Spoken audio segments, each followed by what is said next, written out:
Yes, friend. Bawas-bawasan mo naman ang pag-i-edit ng iyong photograph sa Instagram. Nagugulat kami sa personal. Shocked kami. Ako yung nagbabalik, DJ Gandawana. Kasama niyo pa rin dito sa 101.1 Yes FM. And legit, alam ko naman na available, free, ang mga beautification app. Beautification! Ngayon sa social media or sa App Store, Play Store, ganyan. Pero wag mo naman OA yan. Nag-i-exist yan para enhance ang iyong beauty, hindi baguhin ang iyong fad. Ikaw din. Alam nyo ano yan domino effect yan Nakikita mo kasi na sobrang gaganda, sobra sa OA. Sobra na OA pa. Diba? Yung mga picture nila sa Instagram, sa Facebook, yung mga pinapost nila sa TikTok na videos. Kasi ngayon yung videos, pwede mo na rin i-edit ang iyong katawan, ang iyong face, lahat-lahat. Hindi ko alam kung ilang percent, pero sa social media, hindi po totoo yung ibang bagay-bagay na nakikita nyo dyan. Legit. O, tignan mo na si Joshua. Kaya niya akong palaparin.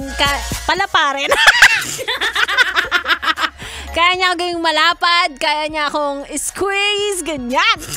Iba na kasi yung technology ngayon, diba?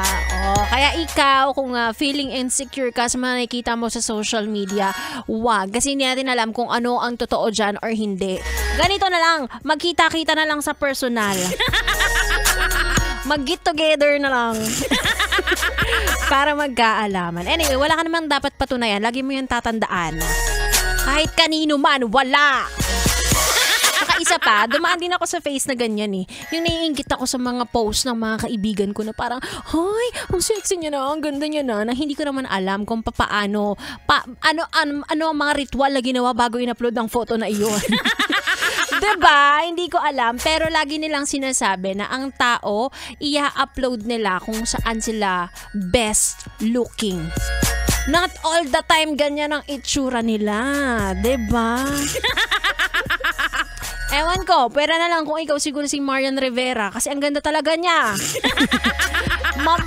May makeup man o wala, ang ganda talaga niya. Diba? Ibang level naman yun. Marian Rivera yun. Mag-ano lang tayo. Liitan lang natin ang ating circle. Diba? At kung tatanungin nyo kung si Ganda Wanda yung nai-insecure din, oo naman! Pero wag lang natin nahahayaan na lamunin tayo ng insecurity na yan. Dahil tayo ay maganda sa sarili nating paraan. Ay, gusto mo yun? Diba, Joshua? Sabihin mo, Joshua. Mag-agree ka para may kakampi ako dito kasi itong kausap ko hindi sumasagot. Nakikita ko nag-e-edit pa rin ang picture niya. Ay, nako. Anyway, kasama niyo ako hanggang alas 9 ng gabi. At sa aking pagbabalik, tatanungin natin kung siya ay nag-e-edit ng kanyang pictures. Kung kinikinisan niya ba ang kanyang picture. O nilalagyan niya ng panga. Malalaman natin yan. Sabi Joshua, ay yan, malala edit niya. Sobra na. Pagbabalik ko kasama natin si B-Boy. Bibo, ang bibi nyo on air, bibi ko naman off air. Bleh.